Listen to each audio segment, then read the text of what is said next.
Señoras y señores, amigos de Bolivia TV, tengan todos ustedes muy buenas tardes. Esta mañana se llevó a cabo la inauguración oficial de la edición número 20 del Foro de Sao Paulo. Esto luego de 3 días de intensos debates sobre integración regional, la crisis del capitalismo y la situación actual de los jóvenes. A continuación escucharemos las palabras de inauguración del vicepresidente del Estado Plurinacional de Bolivia, Álvaro García Linera, en esta ocasión desde el campo ferial Chuquiagomarca en la ciudad de La Paz. La parte más esperada de este encuentro de los pueblos por la integración, tenemos las palabras de inauguración del 20º encuentro Foro Sao Paulo a cargo de nuestro hermano vicepresidente del Estado Plurinacional de Bolivia, licenciado Álvaro García Linera. Le brindamos un fuerte aplauso.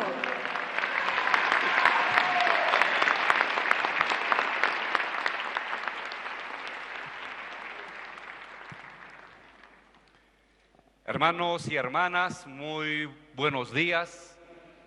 Un saludo cariñoso, respetuoso, fraterno, revolucionario a cada una de las delegaciones de partidos políticos, revolucionarios, de izquierda, progresista, que se han hecho presentes de nuestro continente, de Europa, de Asia.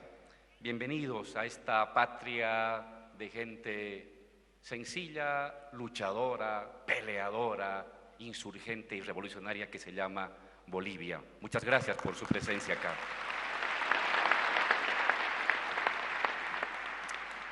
Un saludo al grupo de trabajo que está aquí presente, a la testera. Quiero destacar la presencia de Mónica Valente, nuestra secretaria ejecutiva del Foro de Sao Paulo, compañero Jorge Machado, compañero Jacinto Suárez, compañero Rodrigo Cabezas, compañera Nidia Díaz, cada vez más joven usted está, compañera Nidia. A mi compañero Hugo Cabieses, a Fabián Solano, al representante del gobierno de China, a los embajadores, a la embajadora de Venezuela, de Ecuador, de Uruguay, de Argentina, y a mis hermanos, a mi compañera Leo. Se llama Leo no de nacimiento, sino Leo por la batalla de Leona, peleadora, aguerrida. Un gusto estar a tu lado, mi compañera Leo. A mis compañeros ejecutivos de la COP, a mis compañeros petroleros, a mis compañeros interculturales, compañero Eber, a nuestros hermanos de las mujeres interculturales, Santa Cruz, todo Bolivia que está aquí presente, Beni, La Paz, Cochabamba, Oruro, Potosí, Chuquisaca, Pando. Permítanme inicialmente hacer llegar de manera muy cariñosa el saludo de nuestro presidente Evo, al compañero Evo, que tiene el corazón al Foro de Sao Paulo y que manda un saludo muy cariñoso y fraterno a todos, a todas las delegaciones.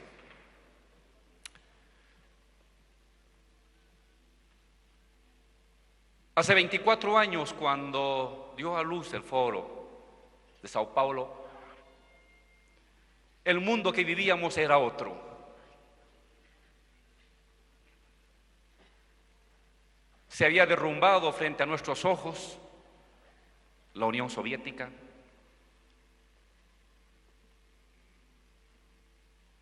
Se imponía y se consolidaba un imperio y una estructura imperial unipolar a la cabeza del poderío económico, ideológico y militar de Estados Unidos. Eran los tiempos de Reagan y de Thatcher en el mundo. Por los medios de comunicación, por las universidades, aún por los medios sindicales, se difundía una ideología planetaria, un modelo planetario llamado neoliberalismo, que comenzaba a cabalgar por el continente y por el mundo de manera aparentemente triunfal. Se hablaba entonces del llamado fin de la historia. Se estaba acabando aparentemente la historia. No había nada más que hacer. Había que apagar las luces y resignarse al imperio unipolar, al neoliberalismo, a las privatizaciones, al consenso de Washington. En nuestra América Latina las cosas tampoco eran fáciles. Cuba, heroica, resistente, aislada y soportando el bloqueo criminal más terrible de la historia de la humanidad. En Nicaragua perdíamos las elecciones, llorábamos ante la derrota. En El Salvador entrábamos en los procesos de paz y de acuerdos. Y en el resto de los países, desde el Río Bravo hasta la Patagonia, en América Latina se imponía el llamado modelo neoliberal. Se privatizaba empresas, se entregaba recursos públicos acumulados durante décadas a inversionistas privados extranjeros que llegaban a nuestros países, desembarcaban como en tiempos de Colón para apropiarse de todo.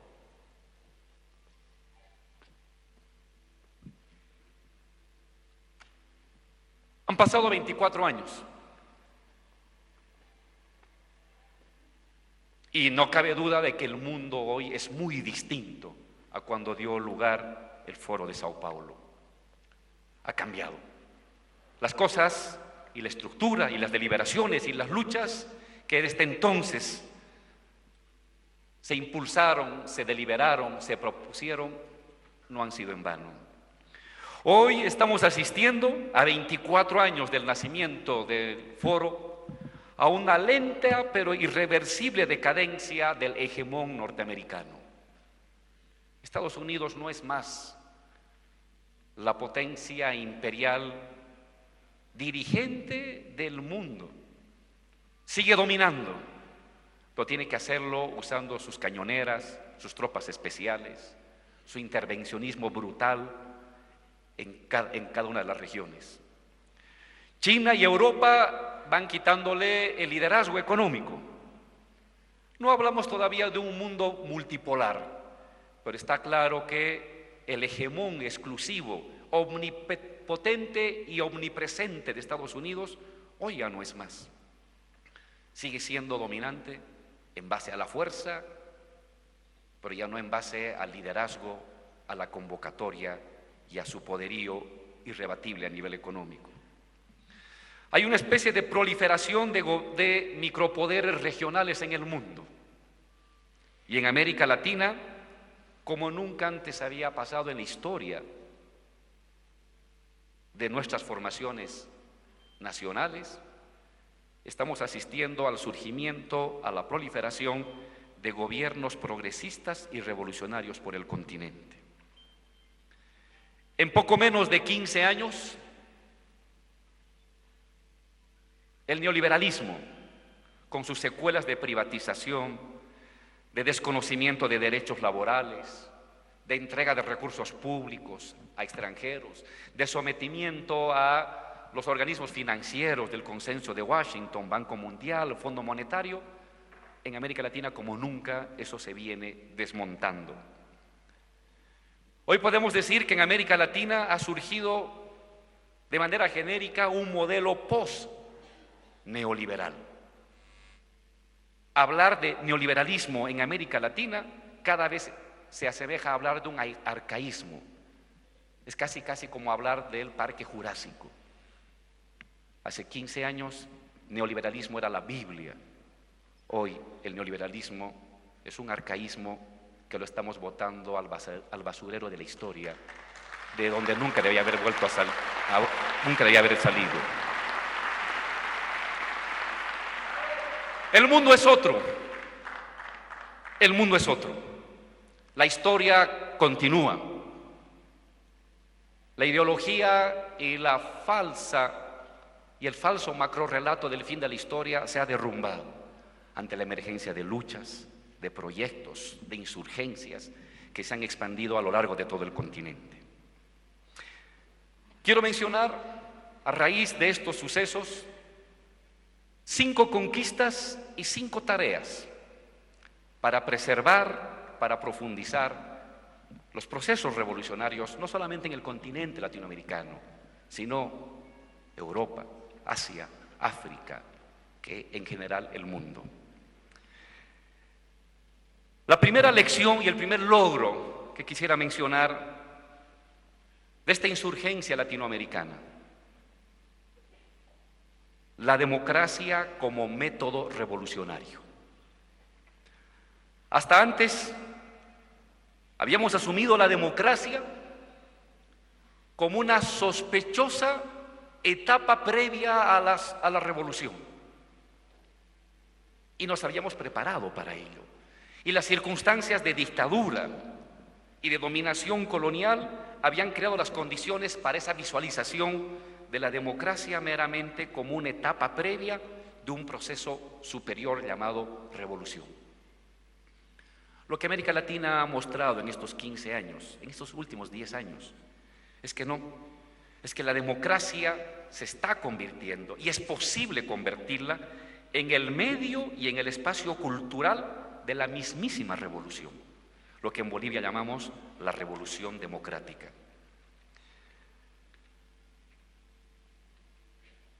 Esto es la conversión de las facultades de ciudadanía, de los derechos de pensamiento, de asociación, de organización, de movilización, en una textura y en una red que han permitido a la totalidad de los gobiernos revolucionarios y progresistas de América Latina acceder al poder. Pero tampoco esta conversión de la democracia como método revolucionario ha venido con una mera apropiación de la mirada mutilada, fragmentada de democracia de los gobiernos conservadores y neoliberales. Lo que ha sucedido en América Latina es una apropiación social de la democracia como el espacio propicio para la hegemonía entendida en el sentido gramsciano, de liderazgo intelectual, de liderazgo cultural, de liderazgo ideológico, de liderazgo político. Lo que ha sucedido en América Latina es que a partir de las luchas sociales, de la emergencia de las luchas sociales, urbanas y rurales, obreras y campesinas, indígenas y juveniles, populares, la democracia ha ido transformando y enriqueciendo su contenido. Atrás hemos dejado las democracias fósiles, la del ritual de la elección cada 4 y 5 años, y en nuestros países, donde han triunfado los gobiernos revolucionarios, ha habido una transformación y un enriquecimiento de la democracia, entendida como participación, entendida como radicalización, entendida como comunidad. Aquí le llamamos democracia comunitaria, democracia participativa, y cada país tiene su propio lenguaje. Lo importante es de que frente a las democracias fósiles, donde se atrincheraban las fuerzas conservadoras, es la misma sociedad en movimiento que ha recreado, reconstruido, reinventado y profundizado la democracia como participación, la democracia como construcción de identidad colectiva, la democracia como lugar de toma de decisiones cada vez más socializada, cada vez más ampliada, cada vez más comunitarizada. Esta es la primera lección, la democracia como método revolucionario, no simplemente como etapa a la revolución. Una segunda conquista de estos 10 años, de estos 14, 15 años de lucha revolucionaria, es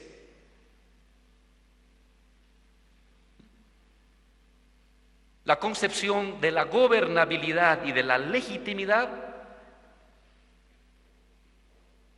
a partir de un contenido dual.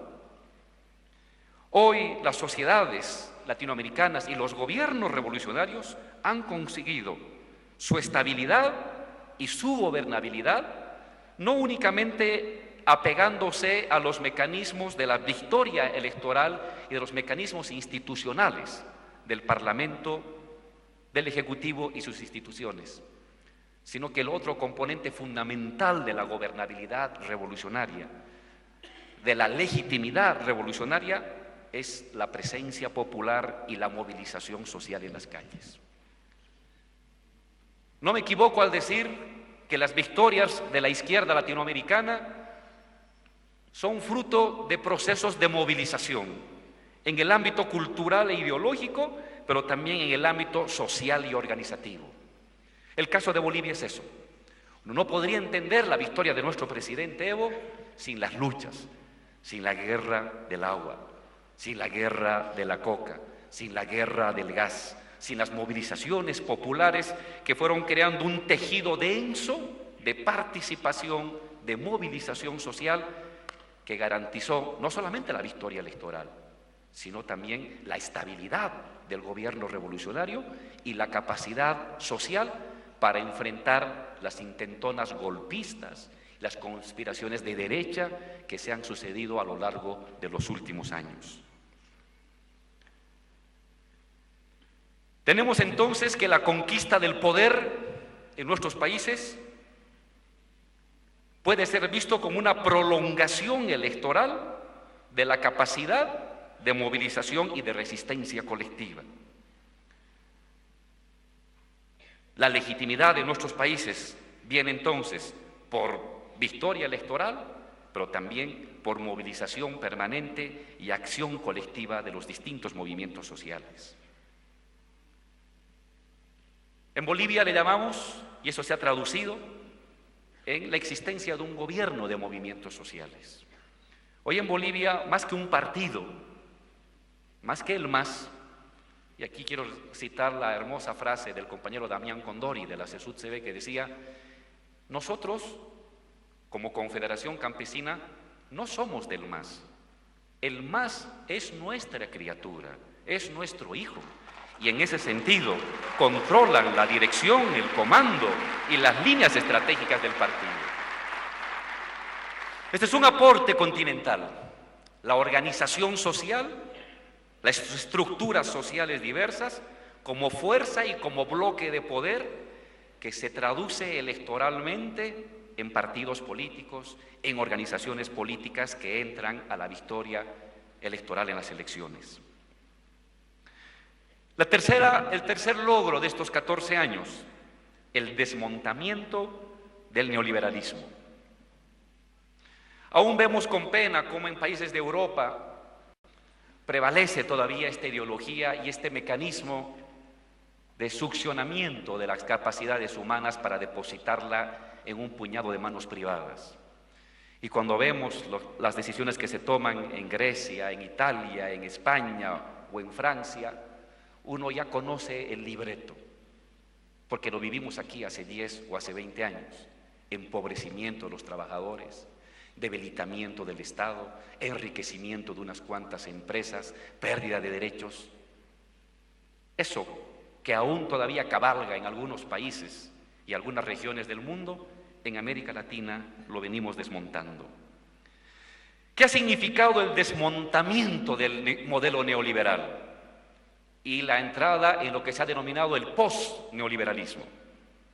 En primer lugar, la recuperación de empresas estratégicas, aquellas empresas del Estado donde se genera el excedente económico. Porque si una revolución no tiene excedente económico, ¿cómo va a lograr consolidar su liderazgo y su estabilidad en medio de la carencia? Es imprescindible, es imprescindible. Se juega la vida una revolución y un proceso revolucionario en contar con un excedente económico capaz de generar procesos de distribución. El desmontamiento del neoliberalismo en Bolivia y en América Latina ha significado la recuperación de empresas estratégicas para que las controle el Estado. En segundo lugar, la ampliación de los bienes comunes, la ampliación de los recursos que pertenecen a todos y no a unos cuantos. En tercer lugar, la continua redistribución de la riqueza. Si el Estado ha de concentrar los excedentes fundamentales de un país, no es para generar un nuevo empresariado, sino para redistribuirlo en el conjunto de los sectores más excluidos. Reconstitución y ampliación de derechos laborales desconocidos en tiempos neoliberales. Los procesos post-neoliberales en América Latina no han significado procesos de autarquía y de alejamiento de los circuitos de la economía mundial. La diferencia es que ahora la inserción en los circuitos de la economía regional y mundial se los hace de manera selectiva y en función de las necesidades de cada país y no de las necesidades de una empresa, como sucedió en los tiempos del neoliberalismo. Un cuarto componente histórico conquistado en estos 14 años es la construcción, dificultosa pero ascendente, de un nuevo cuerpo de ideas, de un nuevo sentido común movilizador.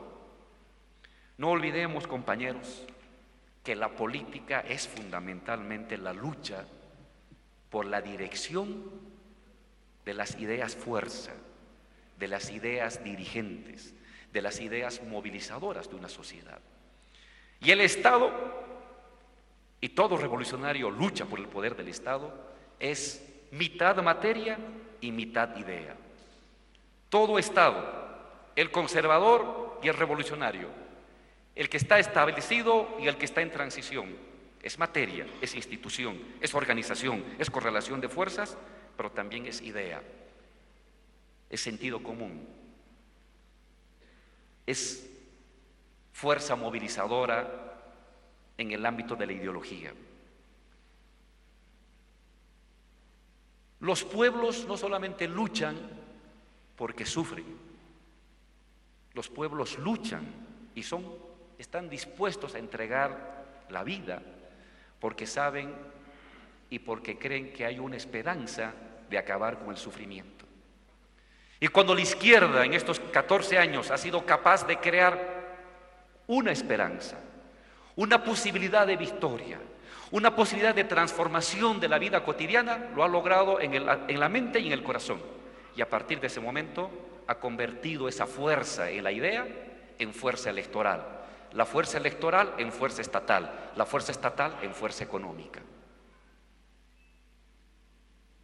¿Cuáles son los componentes de estas ideas fuerza que se están reconstruyendo y expandiendo en el continente de una manera renovada en esta última década?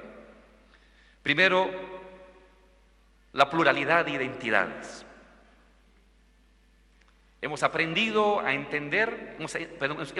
a comprender que las identidades colectivas no son rígidas, tienden a ser más flexibles. Hay un nuevo movimiento obrero, que no es el movimiento obrero que conocieron nuestros padres, nuestros abuelos, de gran fábrica, de gran industria, del sindicalizado y con la jerarquía establecida. Ha surgido un nuevo movimiento obrero, fragmentado, disperso, mayoritario y joven, pero que tiene una estructura más difusa.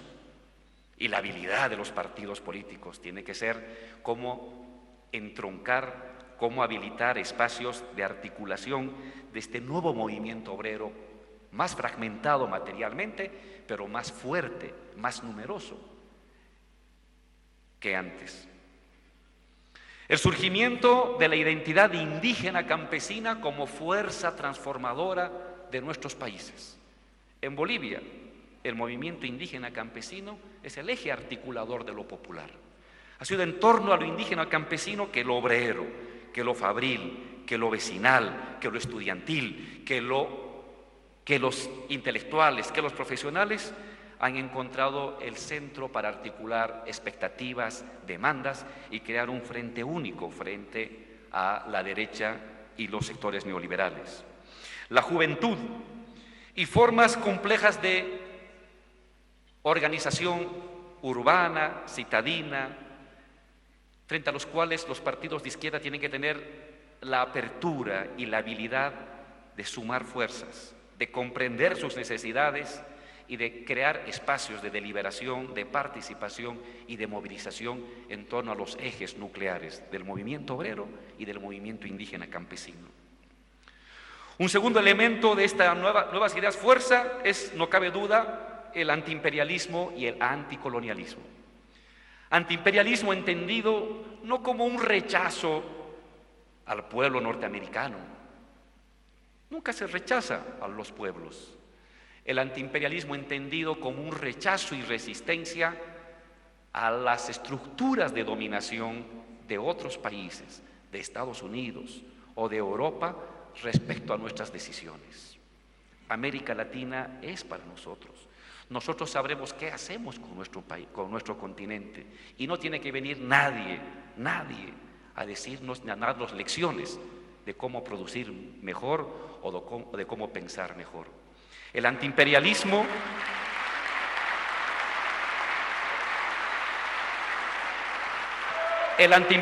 es el reconocimiento de nuestras propias fuerzas y es el amor a que seamos nosotros los que definamos nuestro destino. El antiimperialismo es autodeterminación, la capacidad de los pueblos de darse su destino sin patrones,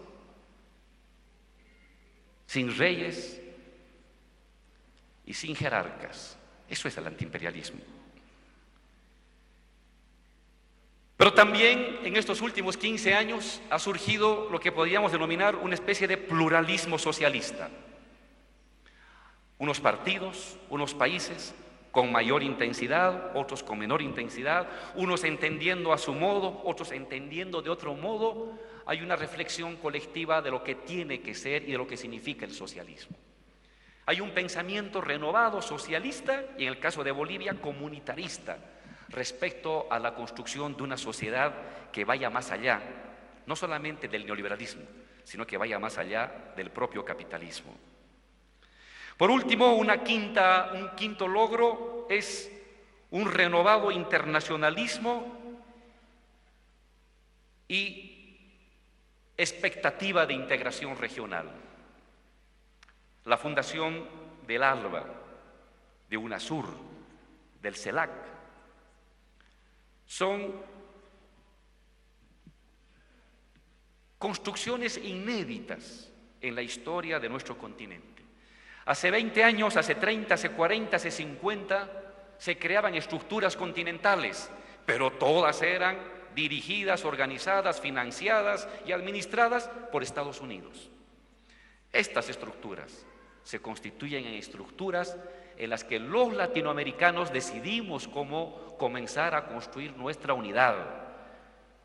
No necesitamos a Estados Unidos para tener una economía sólida.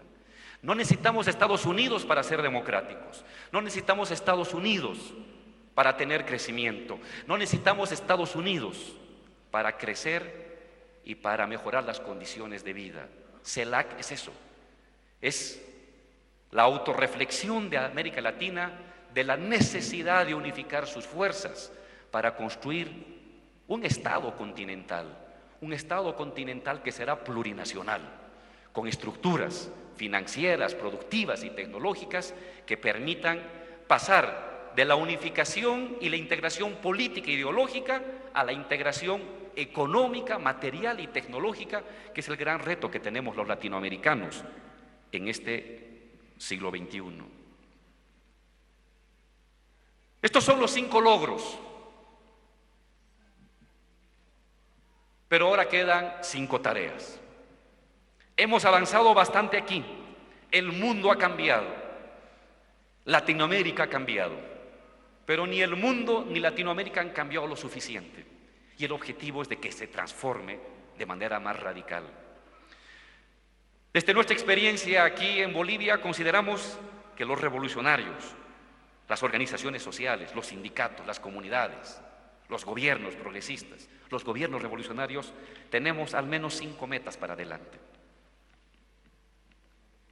La primera, defender y ampliar los logros obtenidos hasta el día de hoy.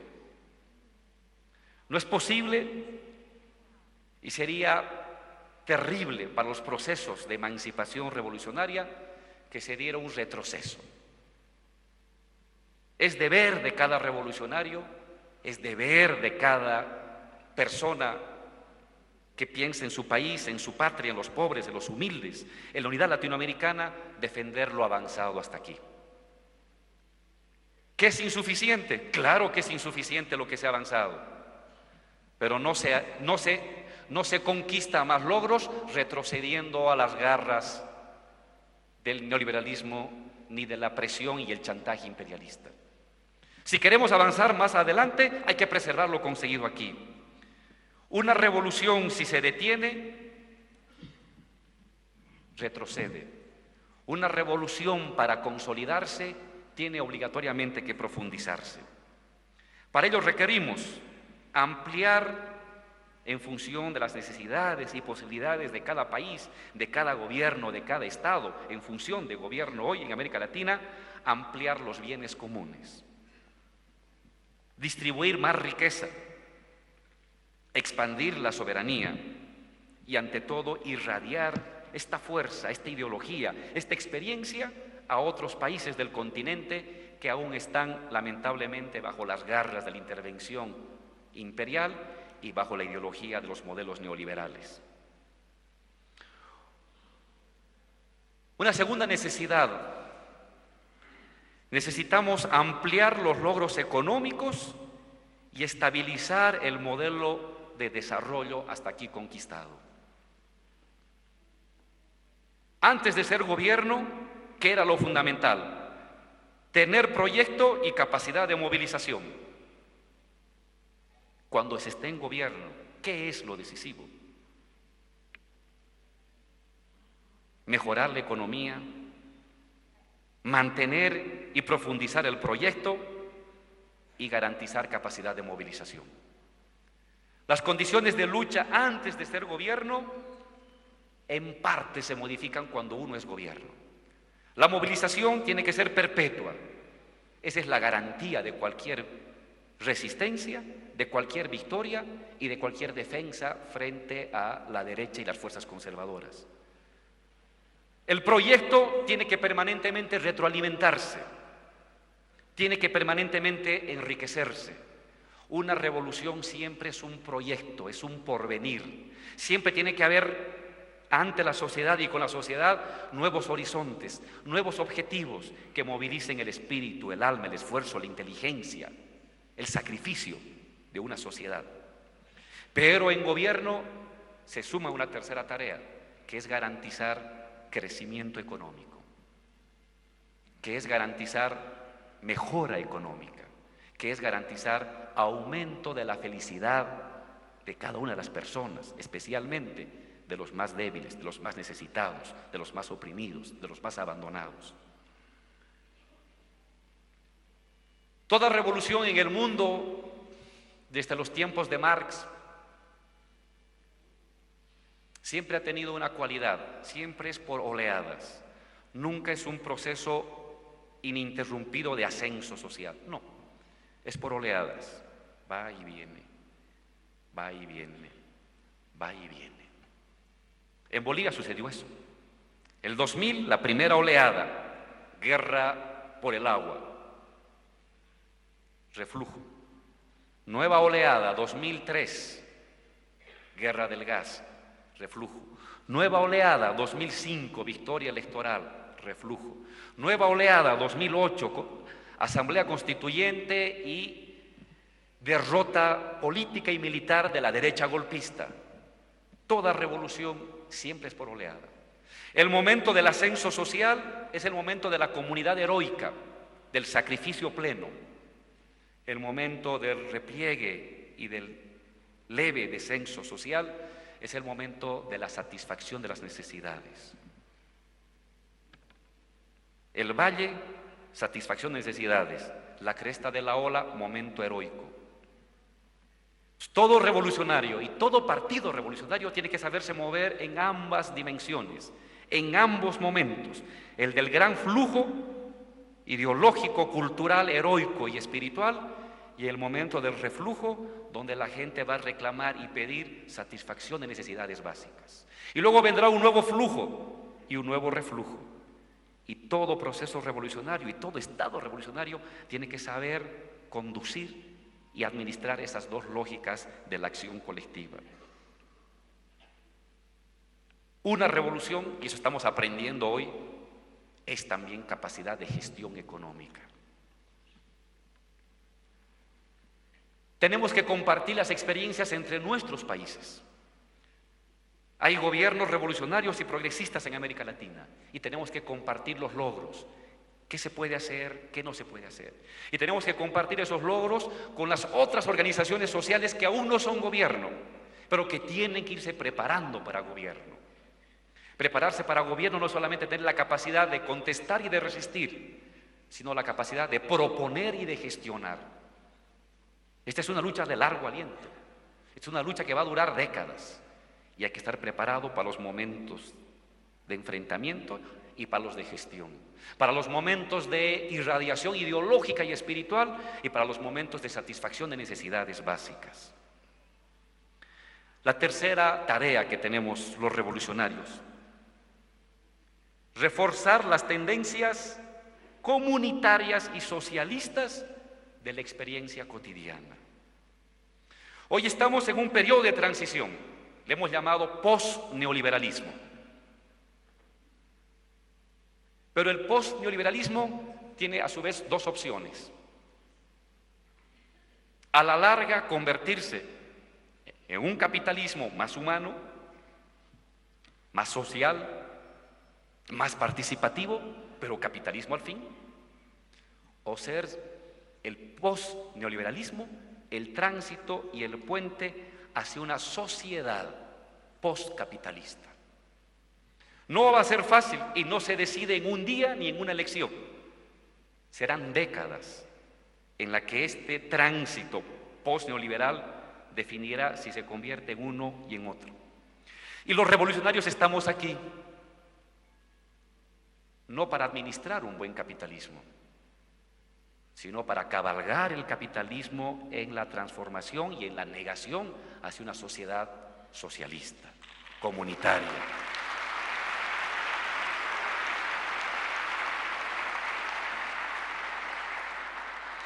Ahí dos son los elementos claves para este potenciamiento de las tendencias socialistas, de las tendencias comunitaristas. Ampliar la participación de la sociedad en la toma de decisiones. En la medida en que se amplía la participación de la sociedad a partir de mecanismos institucionales, a partir de mecanismos organizativos y de movimientos sociales, estamos potenciando la tendencia socialista, la tendencia comunitarista, la tendencia postcapitalista. Igualmente, a medida que avanzamos, y esto es lo más difícil del mundo, a medida que avanzamos hacia proyectos, hacia estructuras productivas, donde la gente produce en común y la gente decide la utilización de esas ganancias comunes para el común de la sociedad, estamos construyendo socialismo. En la medida en que comenzamos a hacer prevalecer la necesidad por encima de la ganancia, en la medida en que más personas participan en la construcción de redes productivas, de redes tecnológicas, de redes asociativas, no solamente para la política y la demanda, sino para producir riqueza material, estamos potenciando la tendencia socialista y comunitarista. En el fondo, el destino de América Latina y del mundo se decide en este ámbito. Participación, producción. Participación cada vez más democrática en las decisiones estatales, construcción cada vez más comunitaria de bienes materiales, de producción al servicio de todos. Creo que ahí se reduce y se resume el concepto de Estado integral, con la que Gramsci definía la construcción del socialismo y del comunismo hacia futuro. La cuarta tarea que tenemos los revolucionarios, los partidos revolucionarios, los gobiernos revolucionarios y progresistas de América Latina. Tener la capacidad de remontar las tensiones que emergen de un tipo de revolución emergente de procesos democráticos. Este tipo de problemas no podían presentarse en el caso de la revolución bolchevique, ni en la revolución china, y quizás tampoco en la revolución cubana, porque emergieron de guerras revolucionarias. Cuando una revolución triunfa de procesos democráticos, la cosa es más difícil, más dura, más complicada. Pero hay que afrontar lo que viene. Una de las tensiones que tenemos que saber cabalgar: ¿cómo se construye hegemonía? Hegemonía en el sentido revolucionario y gramsciano no es abuso, es liderazgo, dirección moral, dirección política, dirección cultural, dirección espiritual sobre el resto de las fuerzas sociales.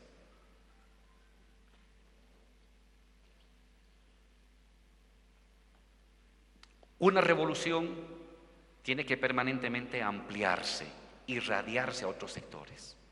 Pero si se irradia demasiado, se debilita el núcleo y pierde su esencia. Pero si se concentra en su núcleo, queda aislado, y entonces en sus alrededores pueden surgir otros liderazgos que atraigan a las clases sociales en contraposición a la revolución. Si uno tiene que saber permanentemente medir entre consolidar el núcleo fundamental, obrero, campesino, indígena, popular, y saber irradiarse a los otros sectores. Y no olviden, siempre hay que sumar a Lenin con Gramsci. Al adversario hay que derrotarlo, eso es Lenin. Gramsci, al adversario hay que incorporarlo. Pero no se incorpora al adversario en tanto adversario organizado, sino en tanto adversario derrotado. Un liderazgo es derrotar e incorporar, derrotar e incorporar.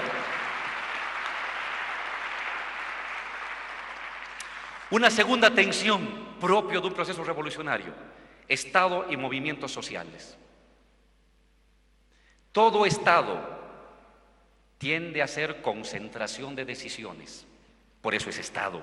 Hay que tomar decisiones, ejecutar. Y todo movimiento social es desconcentración y democratización de decisiones. Si me concentro solamente en el Estado para ser eficiente y ejecutivo, ya no soy un Estado revolucionario. Soy eficiente, pero ya no hay democracia participativa ni comunitaria ahí.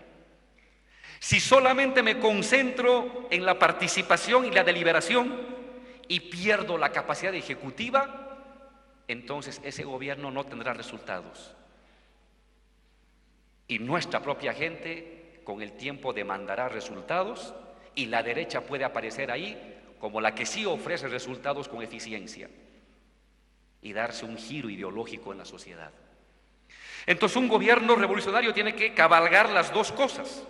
Tiene que cabalgar la ampliación de deliberación, de participación del movimiento social, y tener capacidad ejecutiva. Tener capacidad ejecutiva para tomar decisiones y tener capacidad deliberativa para democratizar las decisiones. Uno y el otro, uno y el otro, uno y el otro. Ahí se juega su condición y su destino revolucionario. Y por último, la tercera tensión revolucionaria de estos tiempos es la que aparentemente confronta desarrollo y defensa de la madre tierra. Es nuestra experiencia en Bolivia a partir de la herencia y de la fuerza identitaria cultural del movimiento indígena. Hay que generar riqueza, hay que satisfacer necesidades, pero para hacer eso hay que producir, hay que sacar gas, hay que sacar minerales, hay que crear industrias, y al hacer eso afectamos la madre tierra. Pero si no afectamos la madre tierra y solamente nos fijamos en preservar la madre tierra, ¿Con qué vamos a satisfacer la necesidad? ¿Con qué dinero construimos el hospital? ¿Con qué dinero mejoramos las escuelas? ¿Con qué dinero mejoramos los ingresos de los obreros? Es una tensión. Y la habilidad de un gobierno revolucionario, y donde se define como revolucionario, es en la capacidad de articular uno y el otro. Producir, pero a la vez no afectar la estructura del medio ambiente ni depredarla. Preservar la naturaleza, pero a la vez generar espacios tecnológicos y creativos para generar nueva riqueza. Hay países que quieren que América Latina se convierta en un parque nacional de Europa o de Estados Unidos. No lo vamos a permitir, no lo vamos a permitir. Hay gente que quiere que los latinoamericanos vivamos como hace 300 años atrás. Claro, mientras ellos tienen carros, televisión, tienen refrigeradores, tienen internet, no les falta la comida, que unos cuantos indios, como dicen ellos, protejan los bosques para ellos. No, señores, los bosques vamos a protegerlos, pero para nosotros, no para ellos, no para esas empresas. Pero esta es una tensión complicada, propia del proceso revolucionario latinoamericano y que poco a poco se convierte en agenda de otros procesos revolucionarios en el mundo. Por último, la quinta tarea es avanzar en procesos de integración técnica productiva. Hay voluntad, nos reunimos los presidentes, nos reunimos los asambleístas, se reúnen las organizaciones sociales del continente, estamos aquí presentes, se reúnen anteriormente los sindicatos, nos colaboramos política, ideológicamente entre gobiernos. Bolivia derrotó un golpe fascista contra el presidente Evo en colaboración con UNASUR y el ALBA, que puso un freno internacional contra la intentona golpista contra nuestro presidente Evo. Hay colaboración ideológica, hay colaboración política, hay integración organizativa, pero donde fallamos es en la integración económica. Y esta es la base material de cualquier integración. En tanto tardemos y tengamos dificultades en integración económica, la integración continental va a mostrar limitaciones. Este es el reto. Pasar de la integración política, ideológica, cultural, a procesos de integración económica, material y tecnológica. Tenemos que hacerlo. Ahí nos estamos jugando la vida. Ninguna revolución ni ningún país de América Latina va a salir solo adelante. O salimos todos juntos o no sale nadie.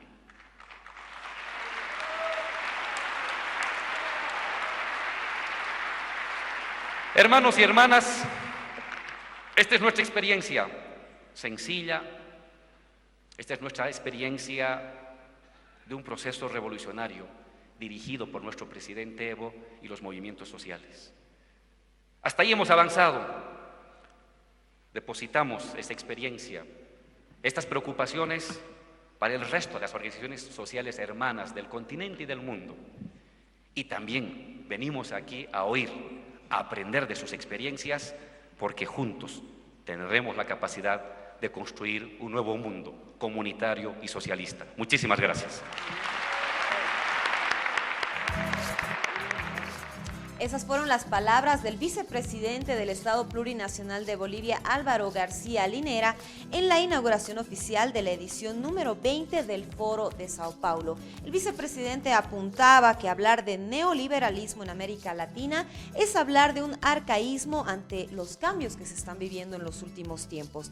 También dijo que la transformación ideológica que se experimenta en el mundo se propicia desde el Foro de Sao Paulo, que es la organización donde se impulsan nuevas estructuras de liberaciones y luchas revolucionarias. Además, señaló que existen 5 grandes logros en los últimos años, entre ellos la democracia, la gobernabilidad, el desmontamiento del neoliberalismo, la construcción de un nuevo sentido común, el renovado internacionalismo y la expectativa de la integración regional. Queremos agradecerles a todos ustedes por su atención y ya nos reencontraremos más adelante para actualizarle la información. Permiso, buenas tardes.